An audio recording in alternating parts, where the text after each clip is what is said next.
Thanks for coming along tonight to what I'm going to call the Sydney launch of this official history of Australia and East Timor. And Craig Stockings makes a welcome return to the Institute. He was here some years ago, and it's great to have him back. Now, he's here on the occasion of the publication of this great book, which I will struggle to lift. Born of Fire and Ash, Australian Operations in Response to the East Timor Crisis, 1999 to 2000, which is volume 1 of the official history of the Australian peacekeeping operations in East Timor, published by the Australian War Memorial and UNSW Press. And we've got copies of that for sale either online or here tonight. Now, I should introduce our speaker. He's well known, but I'll introduce him very briefly. He's the official historian of the Australian operations in Iraq, Afghanistan and East Timor. Craig is Professor Stockings is a graduate of both the Australian Defence Force Academy and the Royal Military College Duntroon, and concurrent with his appointment as official historian, he is Professor of History at the University of New South Wales, Canberra. And tonight our speaker is going to talk on East Timor, Born of Fire and Ash. Craig, you're very welcome. Thank you.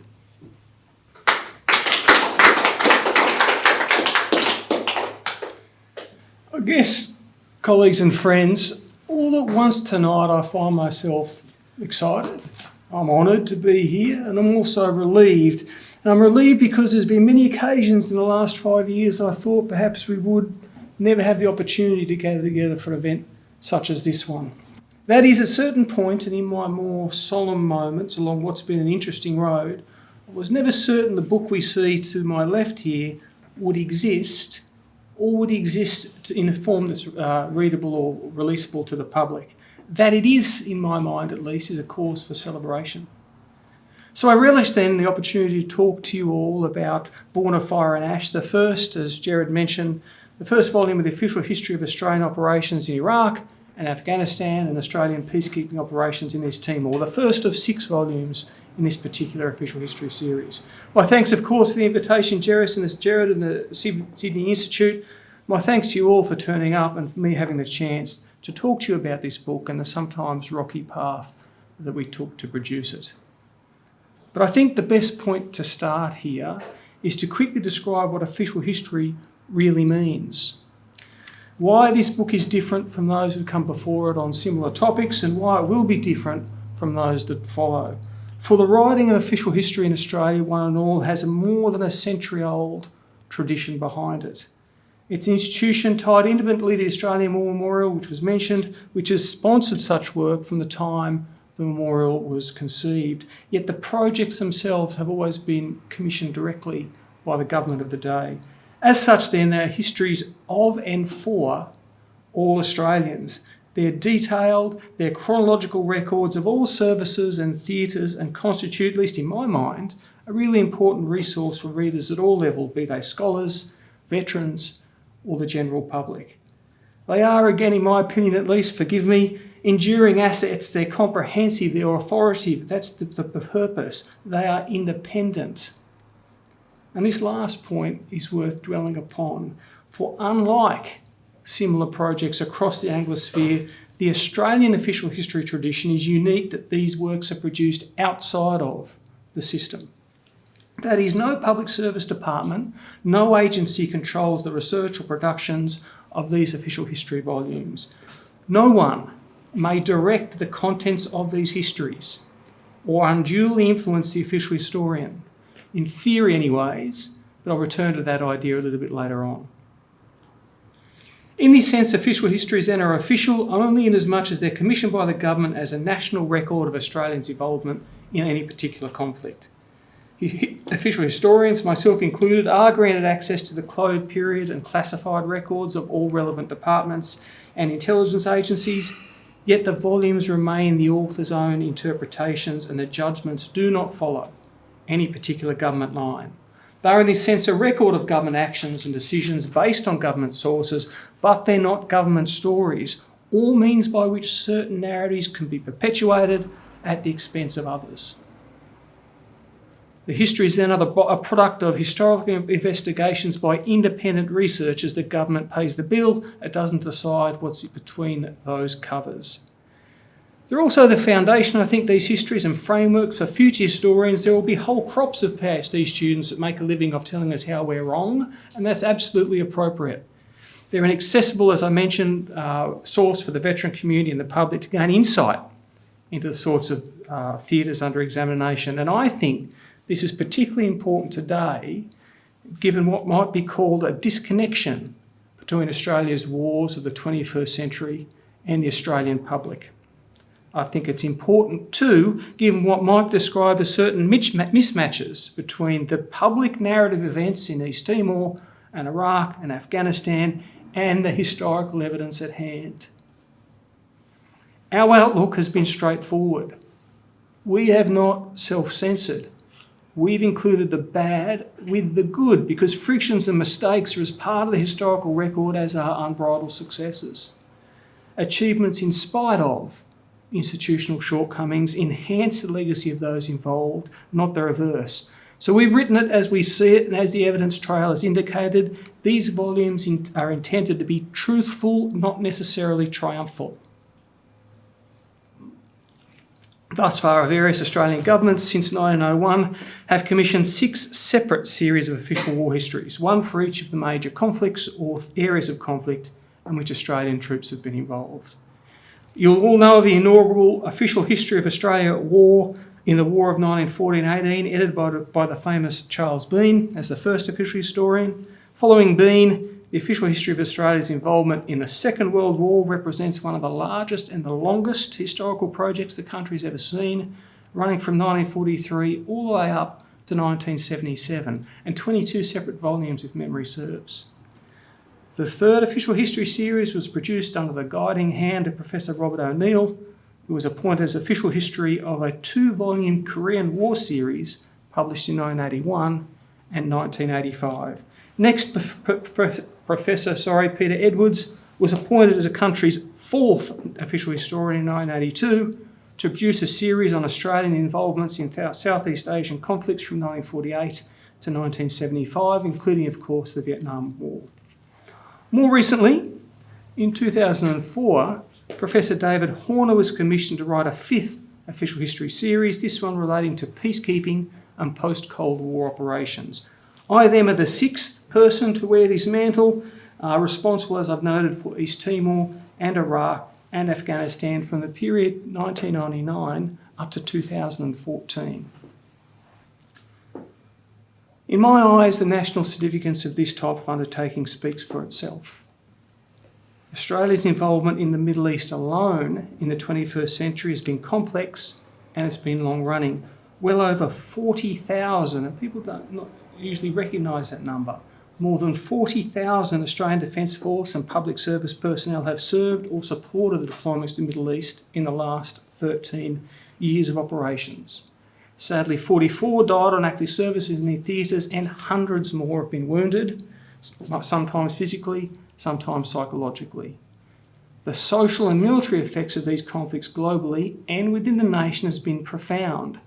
By the same token, Australia's involvement in East Timor in the period 1999 to 2000, the subject of this particular book, was the largest mission Australia ever conducted under UN auspices, the largest overseas deployment since Vietnam or World War II, depending on how you measure it, and was an instrumental part of Timor-Leste gaining its independence. Subsequent ADF deployments to East Timor gave vital support to the fledgling nation. Taken in total then, these operations constitute, in my view, an important part of Australia's recent past, one that needs to be chronicled not only in an authoritative, but in an analytical way. Well, there's no question that each of the 5 official history series that preceded my own has faced its own specific challenges and enjoyed its own individual advantages. One key difference, though, between this series and those that have gone before is the type and level of governance imposed upon it and within the project. But in stark reversal to David Horner's peacekeeping series, I've been well funded for the task, and the team has enjoyed a level of resourcing not available to any past official history series. So I guess one can't have their cake and eat it too. The obverse of deep government and more memorial funding are extremely tight timelines and rigid frameworks. My author teams initially had 5 years to complete their volumes, extended to 6.5 years in 2018, and I'll get back to that extension. A great deal less time has been available to any official history project since 1914. I've had author teams, ladies and gentlemen, on 6-week rolling chapter deadlines for approaching 2.5 years, which is an extraordinary rate of work. Certainly within an academic context, an extraordinary rate of work. Importantly, as with my more recent predecessors, my commission has provided for controlled access to live government files and records under special access arrangements set out in the Archives Act of 1983, subject only to national security requirements and restrictions. Though these volumes are themselves, when published, unclassified and are written with this outcome in mind, they are based on a thorough study of the classified documentary record made available by the government for the operations covered.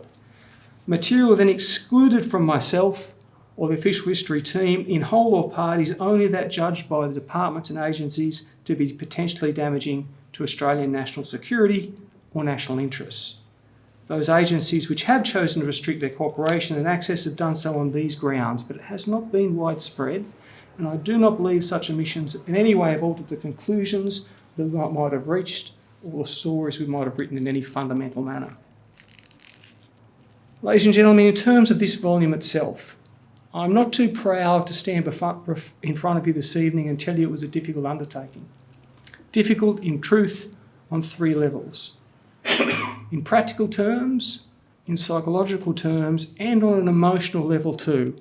And that's a bit strange, I'm not a very emotional person, but I'll be open here. First was the practical challenge of even accessing records, particularly electronic records, from government agencies and departments. For it was quickly apparent to me that the bureaucracy looked on events in East Timor and Iraq and Afghanistan with a whole new level of concern and sensitivity than it had with regards to the perceived benign nature of the peacekeeping official history that preceded us. The relatively free hand given for the peacekeepers, for example, to sift through various departments' electronic repositories was never going to be replicated for me, not that I knew it at the time. Far more appeared to be at stake for various parties. Thus, with procedural and structural barriers in place from the start, the flow of records became unacceptably slow, particularly from Defence as our largest customer, as it were. And these events came to a head in 2017. The net result was an 18-month extension and the raising of a whole new directorate within that department whose sole job it was to catch and forward material of the project at an acceptable rate. And in the end, adequate flow rates of data were attained, but if I reflect on that time, the personal and the mental toll was pretty heavy. At all points, there were few individuals who were aware of the intricacies, the structures, the forces, the personalities against and within which the project struggled. And 2017 seems like a long, long time ago. As records began to flow at a rapid rate, another difficulty emerged, this one perhaps tied to the very success of overcoming the first problem. This challenge might be described as running the risk of drowning in a sea of infinite data in the age of electronic data. All records created by government departments and agencies in any way related to events under these 3 theatres exists in multiple electronic formats. Just think about that. All emails, all texts, all PowerPoint presentations, which often substitute for written orders nowadays, all Word documents, all spreadsheets, any other form of data presentation conceivable, and all the draft of those documents, sometimes complete with track changes, have been retained and are considered official records. While certainly not all this type of data is easily accessed, and certainly is very rarely curated in a form that makes it easy to use, the point is the amount of material open for historical purposes is enormous. What then is a researcher to do? There's no time and resources to examine even a fraction of this record. A more typical trawl approach that I'm used to, where a scholar might try to collect a large proportion of the invaluable records for interrogation, is no longer possible in 21st century historical research. Rather, approaches have had to shift towards much more targeted ways of doing things. Robust sets of filters have needed to be built to a far greater extent than any other project I've been part of over a lot of years. Specific sets of research questions have needed to be framed in advance of doing that primary work. That is, we seek targeted answers for specific questions and accept that gaps will emerge along the way, and we'll fill those in a similar manner when required. This represents and represented a significant challenge to the work habits of the historian working in the 21st century. No less a challenge, the psychological ramifications of this idea of infinite data. For myself, again, for most of the team, previous projects have always involved working through a finite number of archival records. And I feel I've done a good job. I feel duly conscientious when I can put my hand on my heart and tell myself I viewed a whole or part, or a goodly part, of the relevant record. I write history then always from what I've seen. Now, in truth, this sense of security has always been built on a falsehood. Intellectually, I'm aware that the record that has been entered into various archives only ever has represented a fraction of a percent of what might have been produced and written at the time. Think of all those notebook pages on the Kokoda Trail that ended up burned or left behind. We've only ever worked from a fraction. But the point is, even though I've only written history previously from the smallest sliver of data that's available, I've found solace in the fact that what lays outside of these sources no longer exists or is no longer accessible. Now the game's changed. The East Timor crisis in 1999 occurred at a point of transition as bureaucracies did start to move from paper to electronic records. And I benefited somewhat from a slightly curated record, but did get a true sense of the digital sprawl that is now the norm. Digital files made available filled with diamonds surrounded by clutter, some in file formats that have long since become obsolete. The question then is when and where to stop. So where's my solace now in the professional sense? All I can say is that mindsets have and have had to alter. With deadlines, with fiscal constraint, we need to stop when reasonable answers have been garnered to the research questions at hand. We need to be comfortable, therefore, with what has not been done. It's not an easy or comfortable transition, but it is how all future historical work in the digital age will be framed. Now, another difficulty to move away from process, I admit, was the subject matter at hand for this particular book. The background reading is disturbing, to say the least. Many of you may know that from the time of the Indonesian invasion of East Timor in 1975, either directly or as a consequence of the policies of that occupation, as many as 200,000 East Timorese lost their lives. According to some estimates, this is a higher proportion of death within such a small population than any other 20th century experience. It's a traumatic story. So too traumatic was the events of early September 1999 when a surge of violence broke out in East Timor, which chased away more than a quarter of the 800,000 inhabitants from their homes and killed many, often in gruesome fashion. This was the price these Timorese paid for their own self-determination. This is why there was an Australian response. A special note here to the bravery, and that's the right word, for journalists who kept the flow of information and these disturbing and horrific images flowing out of the province into our living rooms in 1999 at great personal risk.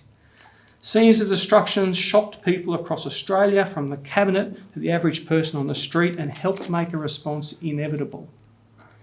Researching the atrocities perpetuated by anti-independence militias in this period, under the guidance, with the direction, and with the support of the Indonesian military, was a deeply troubling experience for me.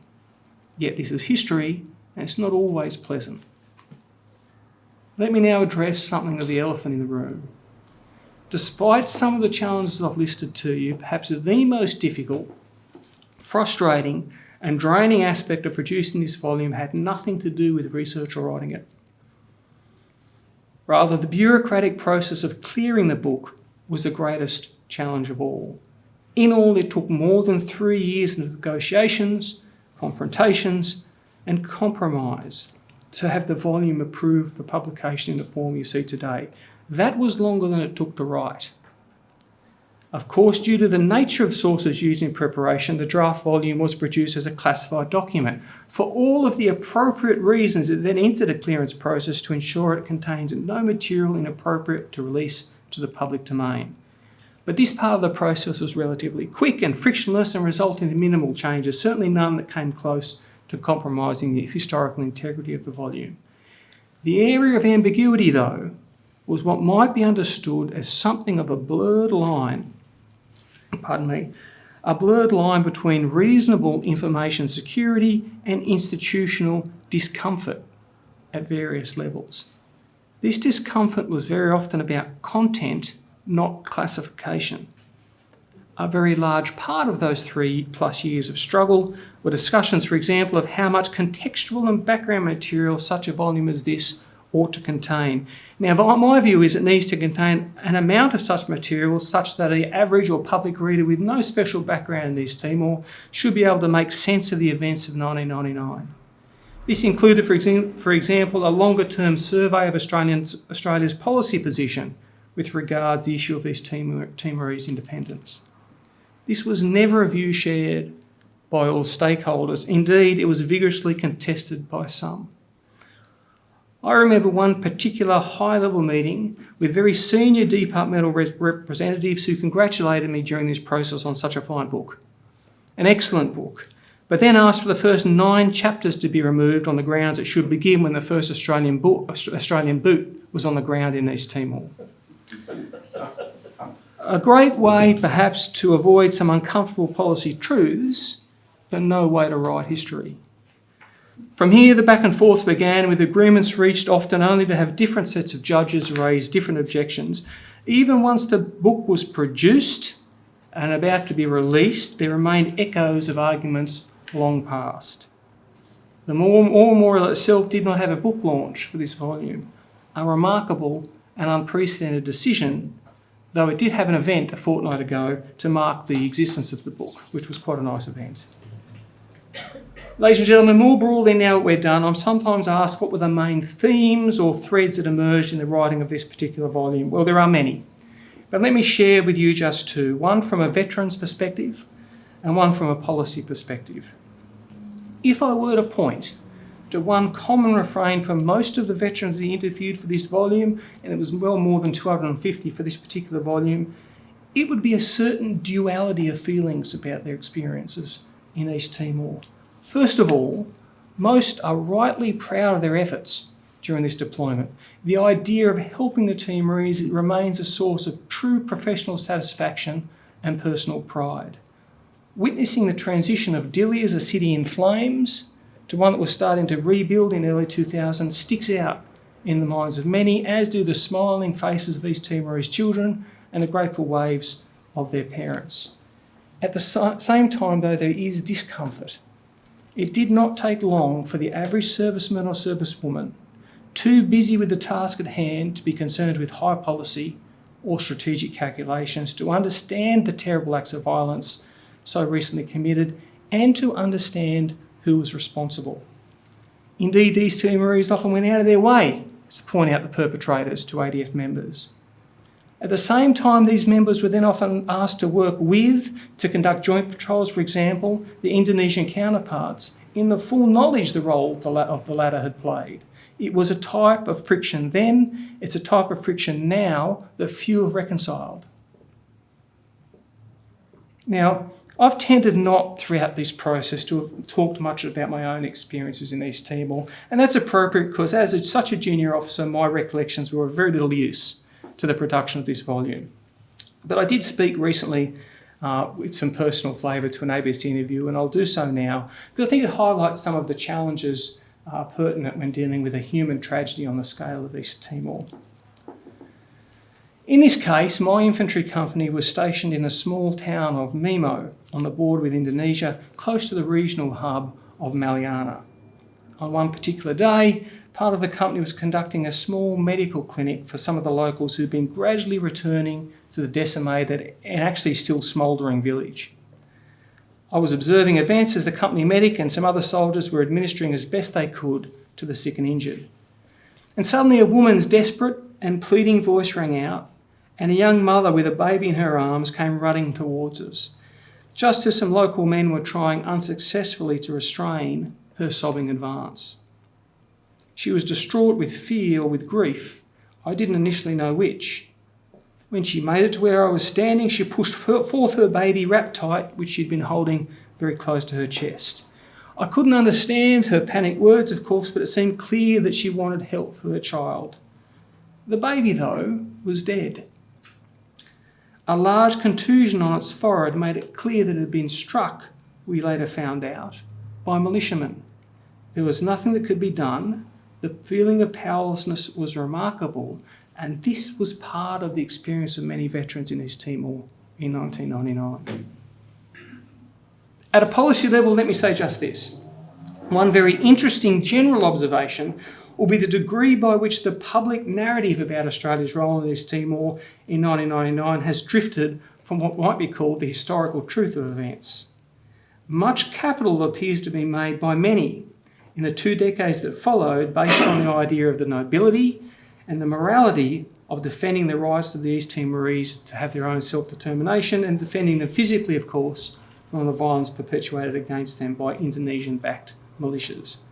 The reality, though, was at once much more complex, yet distillable to a simple truth. Long-term Australian policy was to ensure that East Timor remained as part of the Unitary Republic of Indonesia.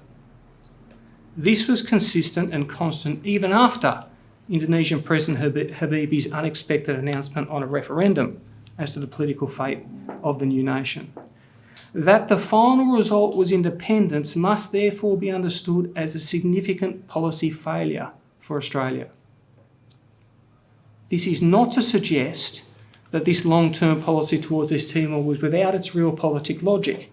In the words of other authors, the strategic value of the relationship with Jakarta was not going to be sacrificed for the sake of the East Timorese.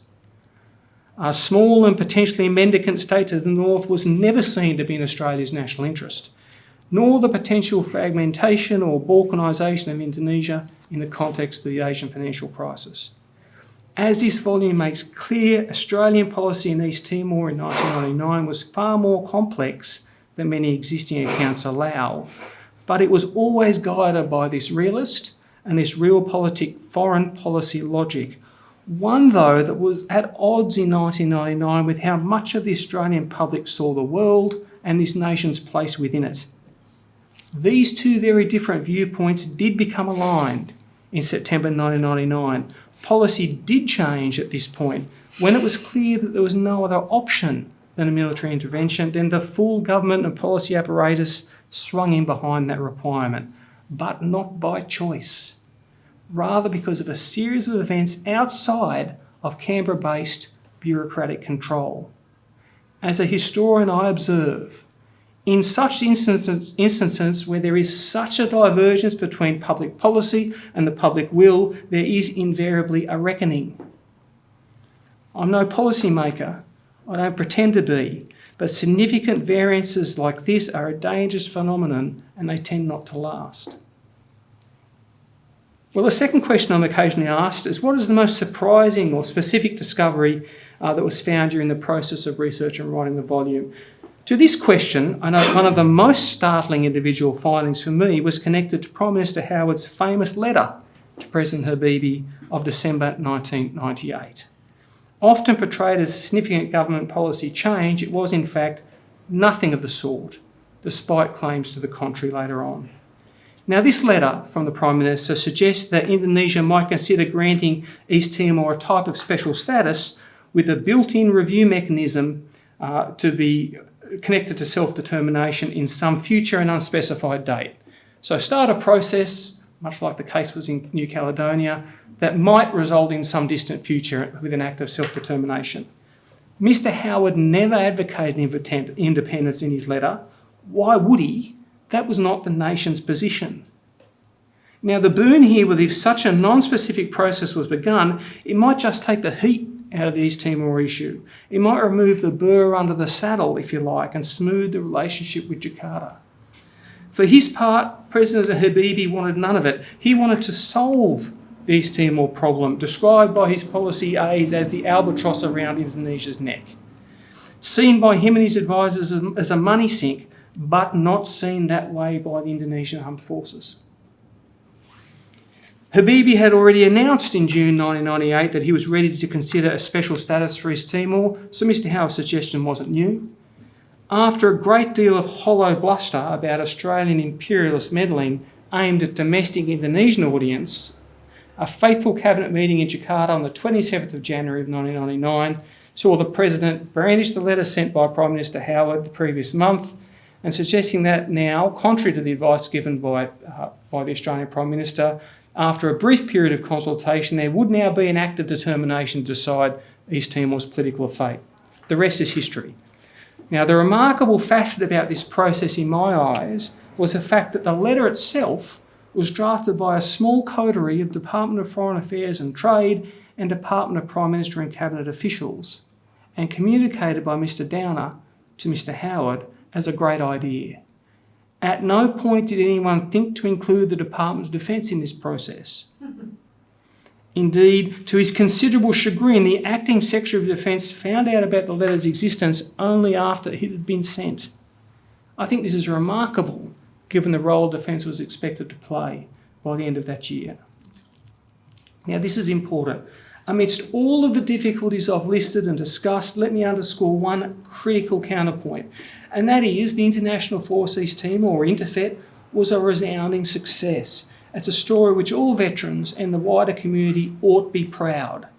If the Defence Forces were perhaps underprepared, if the policy framework was contorted, if the strategic context complex, then it is an even greater testament to the skill and commitment and professionalism to those involved.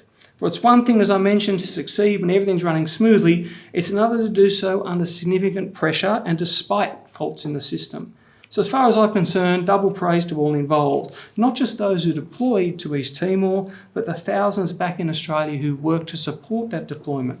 The contribution of these individuals sometimes goes a little bit unsung, but it was nonetheless critical. Ladies and gentlemen, there is danger, no doubt, in placing an academic in front of a captured audience. I've talked too long. The role of an official historian, wrote Prime Minister Turnbull, who commissioned me in this job, is one of great national significance in ensuring the production of authoritative, comprehensive and accurate accounts of Australia's military operations. This is quite the responsibility. I feel the weight not only of tradition, but of expectation. I only hope, therefore, that this book is judged worthy of the efforts of all those involved in East Timor, of the crisis in 1999 and 2000, and worthy of those public expectations. My thanks to you all. Thanks, Gerard. Well, many thanks to Professor Stockings. As I said at the start, copies of Born of Fire and Ash, Australia's Operations in Response to the East Timor Crisis, 1999-2000, is available here today. So now we're going to come to questions and discussion. So if you come back here, Craig, please, and we'll start off, and Anne will have the microphone over that side of the room. Thanks for a very important analysis, but just go back to when the decision was made. I mean, Prime Minister Howard wrote the letter. It was drafted from Foreign Affairs and PM&C, but the Prime Minister signed it. Defence wasn't involved, but eventually Defence got together a force which did very well, although, as you just point out in your book, it wasn't necessarily prepared for this particular military task.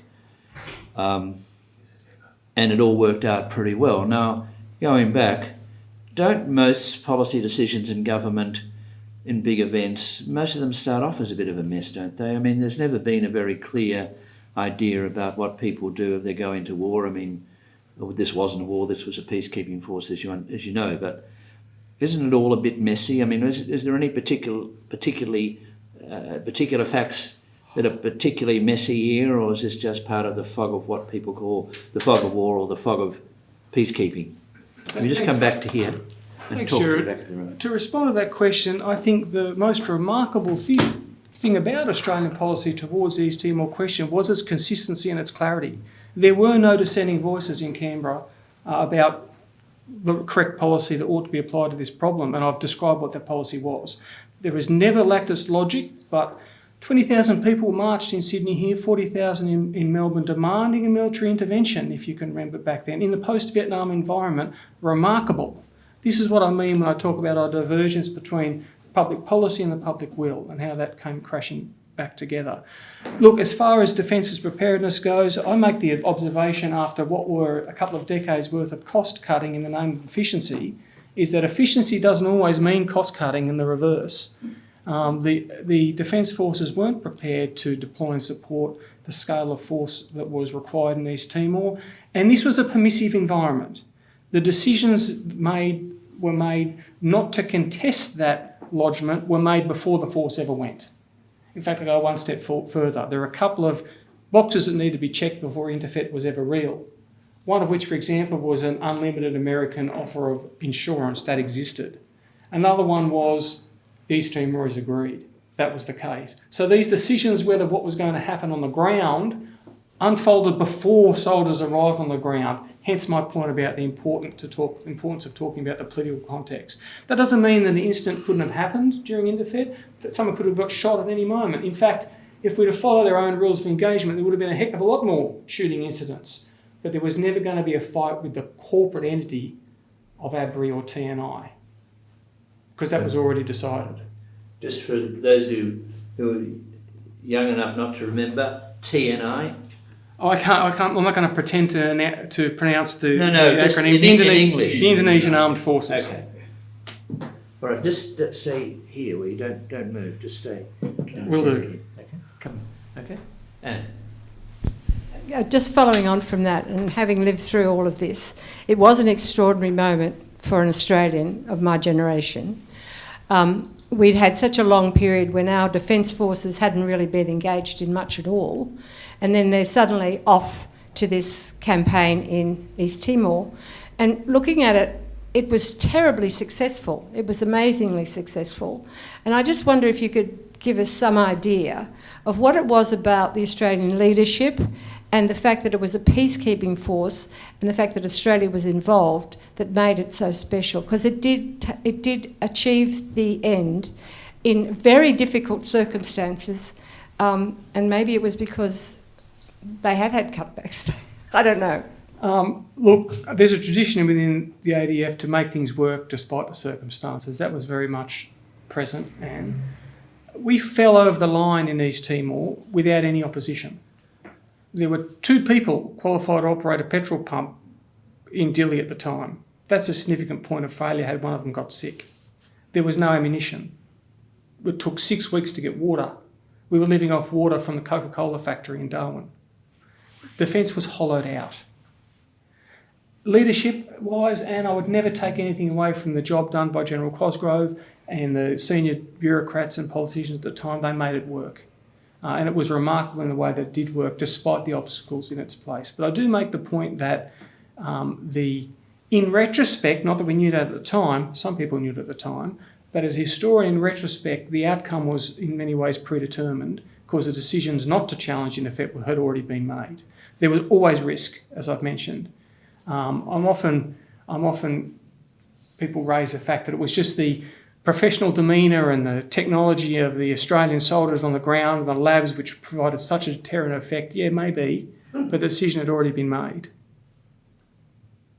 By the decision had already been made, what decision are you talking about? I'm talking about the decision in Jakarta not to contest the landing of interfet. If that decision hadn't been made or communicated, there would not have been an interfet. Yeah.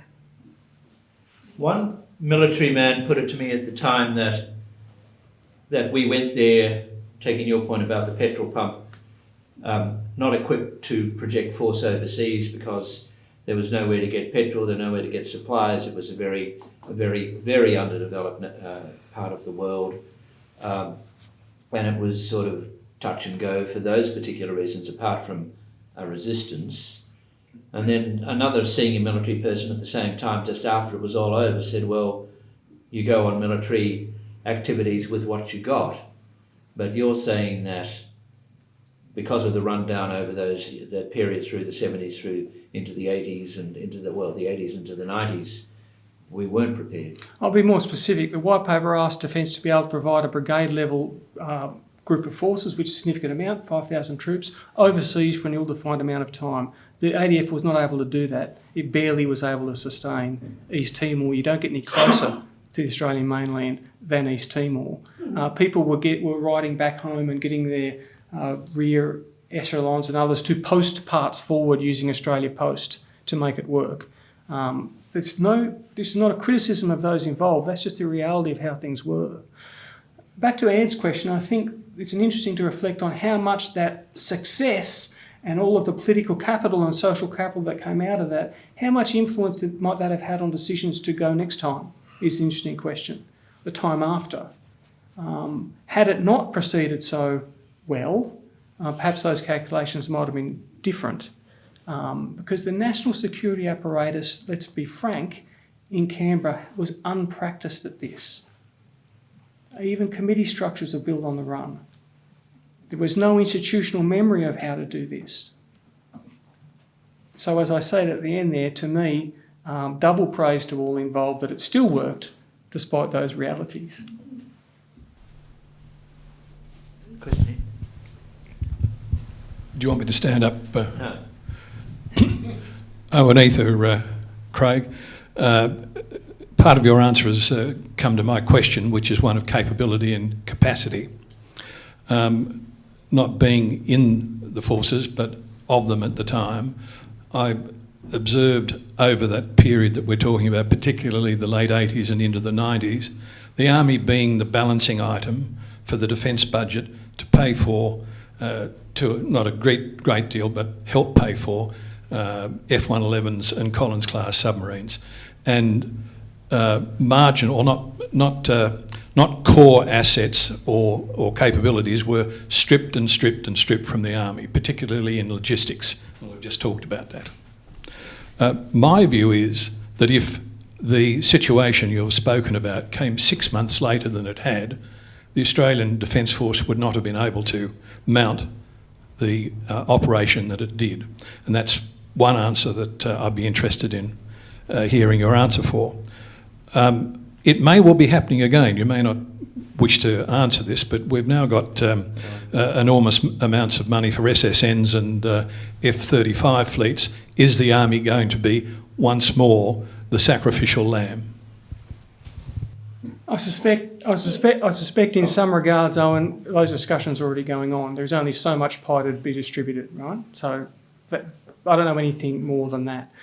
Now, I do make the observation to answer your question. I speak often to audiences of defence members, colonels and sorts, and I outline these sorts of difficulties. And sometimes the response is, yes, that's very well, Craig, but that's ancient history. It doesn't happen now. It's all better. Maybe it is, maybe it is. But I make this observation. Sometimes I feel that the ADF extant, that is now, feels quite confident because it's been at war for 20 years in its mind in places like Afghanistan and Iraq. We study those theatres and the volumes will follow. It hasn't been at war. Small amounts of 200, 250 person groups have been in a high intensity war. But the organisation has been fitted into someone else's strategic construct, someone else's administrative construct, its logistic chains.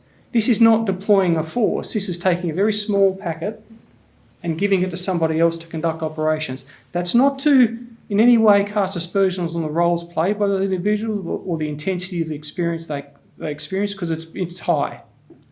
But that is well practiced at a certain type of activity, at a certain type of tactical level.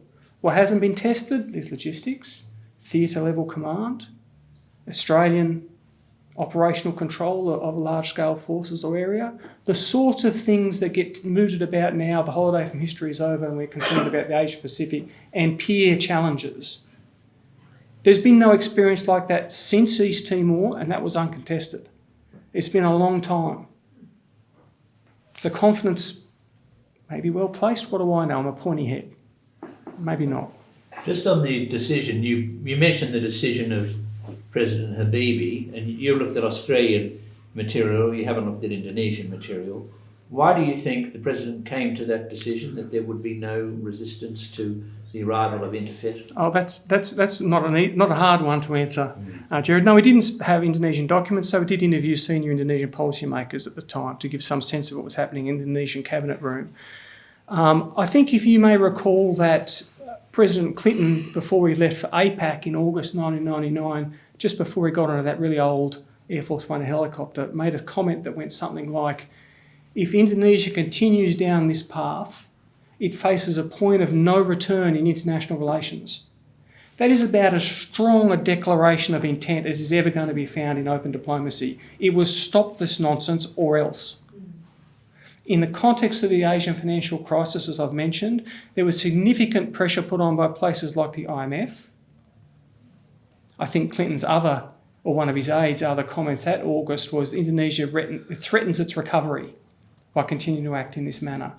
That gets the attention of policymakers in Jakarta in a way that Canberra doesn't. Yeah, we might be the centre of their world, it's not necessarily the same. I make the point also that Admiral Dennis Blair, who was at the time Commander-in-Chief of Pacific Command, or PACOM, a force larger than the ADF and certainly postured for conflict, made a number of visits to General Oranto on the eve of this deployment, making American position eminently clear. It's a question, John. No, my question's been answered by your question about the United States. Thank you. It's interesting, there were some comments made by politicians and the press about America wasn't there in our time of need. Nothing could be further from the truth. The Americans had their own distaste for peacekeeping at that time. Congress was hostile, but American assurances were in place, and American troops were on the ground too, for that matter, just not many and no shooters. But they were floating around in a Marine Amphibious Task Force, which sends signals all of its own. But beyond that military stuff, the diplomatic and economic pressure had already yielded results. You answered that. It's been answered. Yeah. Question here, Stephen. Would you pass that over to you? Yep. Thank you, Craig, for fascinating discourse. I actually want to ask a question from a quite different perspective, which actually was historical evidence. You talked about historians only ever work from a fraction of the evidence, and that's very true, and then look to try and match a whole series of pieces of evidence to then try and draw conclusions. What you, of course, painted for us was an absolute mass of electronic evidence, and that historians are now moving into a quite different area where they've really got to sift them. And very early in your talk, you talked about PhDs being able to race into this area for some time to come. Given that mass of evidence, are you able to comment more on why you're obviously confident that you've managed to be able to sort of draw the links together? But obviously you haven't been able to cover all of the evidence that was discoverable. So I'm going to mention the word robots in my answer. I never thought about that tonight. But why am I confident? Because I had $17.6 million and 22 full-time staff to do this. No private individual academic researcher is going to have the same resources. I have in my compactus 500,000 hand-picked classified documents to answer the specific questions that we have to answer. And I remember these aren't general histories, they're on Australian operations, so they're quite focused. We have 2,500 interviews conducted with veterans to that end. So I'm reasonably confident, not wholly confident, because that's never the case, reasonably confident through the triangulation of evidence, as you say, both oral and written and various sources, that we've got it about technically right. But we'll be wrong around the edges, hopefully not in the middle, and that will be grist for future historians. Now, the second question, am I confident that PhDs or whatnot are going to be able to do this work and challenge the conclusions? A different question. But there's light here. The fact that all of the data exists is something, because it doesn't exist for World War II, for example, or anything else. The trick then is, how does an individual access the data in a meaningful way to write from, to find things we haven't found? The answer to that, in my view, having done a little bit of work with some of the artificial intelligence folk at Kensington here, there needs to be an agent between the human researcher and their infinite data. That agent, to my mind, needs to take an artificially intelligent form and needs to understand the questions I'm asking it and refine the answers to it. That technology is pretty available, sort of Google on steroids, right, where it gives you it reacts to your choices. That's possible, but it means reframing what an archive is. in the future an archive is just a warehouse of stuff, and there's a robot somewhere that helps me find the stuff I need and shows me the links, searching metadata and all these sorts of stuff, so I can answer the questions I'm after, which is really a different way of thinking than how things are structured now. I see no other alternative, because this data is not curated, it just exists. But I think there's hope too. I've got a question here from one of our Zoom watchers. The reference to the letter drafted by Department of Foreign Affairs without consulting the Department of Defence. The question is, was the intention to cut defence out of the process, or did it just happen? Look, intentions are very hard things to measure as a historian, but I can give you some of my beliefs there rather than empirical-based stuff. I don't think that's a deliberate thing in any case. Remember, defence back in the 90s is just stay quiet in the back of the room. You're not relevant here. That's not true now, but that's the policy dynamic in Canberra in the 90s. You bring defence in, it's a self-fulfilling prophecy. In fact, if you bring defence in, then the diplomatic efforts have already failed, haven't they? So there's dynamics at play here, and yes, there are personalities at play, of course. I don't think it's deliberate. I just don't think there was, despite the whole of government rhetoric, there was seen as a need. Because of course the policy was going to work, right? I do have a question. Right. The Second World War started off with Sir Frederick Seddon had a war book, which I don't know how useful it was in the long run, but I don't know if we have anything equivalent today. That's question one. Question two is electronic records. No one knows how long they last. You know, we all know that in the early 19th century, with the technology of paper, that many printing things just faded away. So what do we do about preserving records so that they don't cease to exist after a time? So second part of the question first, if I might. The great advantage of the electronic files is they don't decay like paper does when it gets wet and these sorts of things. The question then is about that technology changes all the time. So when I spoke about hard drives no longer readable because the format's different, they're eminently solvable technical questions as long as there's the will to solve them. And backups and all the rest of it. Space is cheap. I mean, it's doable as long as there's a will for it to be done. First part of your question, I'm in no privileged position to speak about, not that I could anyway, classified defence war planning. There is a whole organisation called Headquarters Joint Operations Command. I'd be aghast if it didn't have the modern day version of what to do in the event of war in a number of circumstances. That's what we do in peacetime, right? I don't know that to be true. Have I missed anyone? So, can I just ask something about, I'm interested in you having such confidence about electronic records, because I've been on I was the chair of the New South Wales Archives, and I'm on the council down in Canberra. One of the major problems for archives is getting government to fund them to electrify their records. I think we've got about 16%, maybe less, of the National Archives, and it may take to the end of never to get most of it done. It just never. Can you comment on how you bring to bear the importance of this to government? Because I tell you what, everywhere I've been for the last 10 years, we've been racking our brains. It's a money problem. And big data is not new to industry. It's not a new phenomenon where companies make money from it, etc., etc. What you're talking about here is, and I tried to allude to that earlier, is the intent to preserve or the value to preserve. Why am I confident? I'm not sure I'm that confident, but there is an Archives Act that has to be adhered to. I think also where it will become a point of interest to the departments themselves is if there's ever legal cases that are going to involve the requirement to find records and they can't be found. I think that will focus the mind. I'm not confident right now. I'm confident that it exists and there is a way forward if the investment was made in that way forward. Just a final question. As you know, Peter Cosgrove has praised your book, but there'll be critics as well. There are critics as well. So we know what Peter Cosgrove said has been reported. What's the kind of criticism that you're getting? Feedback thus far has reasonably positive. The interesting thing for most veterans, for example, is as a deploying sailor, airman, soldier, you know what about this much in front of you, and that's 24 hours of your time. So a company commander is not aware of policy dynamics in Canberra. Policymakers in Canberra aren't aware of the experience of a platoon commander on the ground.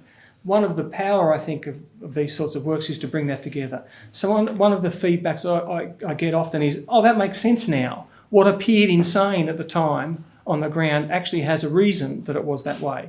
That's one bit of feedback. There is negative feedback too. It's been, 20-something years? It's human nature to reflect on your experiences in a certain way and to understand your part in those experiences in certain ways, and that the internalisation of your own memory can diverge from one person to the next. There are some people who are adamant that what we've written is wrong. Now, I'm really open to correcting what's wrong. I just require a bit more evidence than I don't remember it that way. It's not to disrespect those memories. Everyone is subject to these challenges. But some of the negative feedback is it's just not how I remember it. That's fair. It's not often how I remember it either. But it's my job to triangulate evidence and trace and explain based on evidence, not on sentiment, which doesn't make it easier. Craig Stockings, many thanks.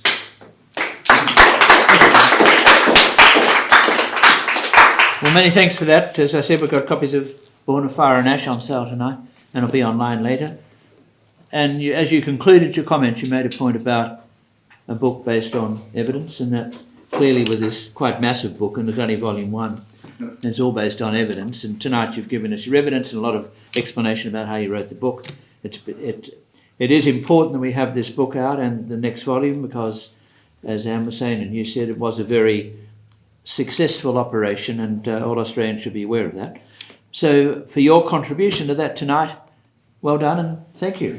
Thank you so much. Thank you.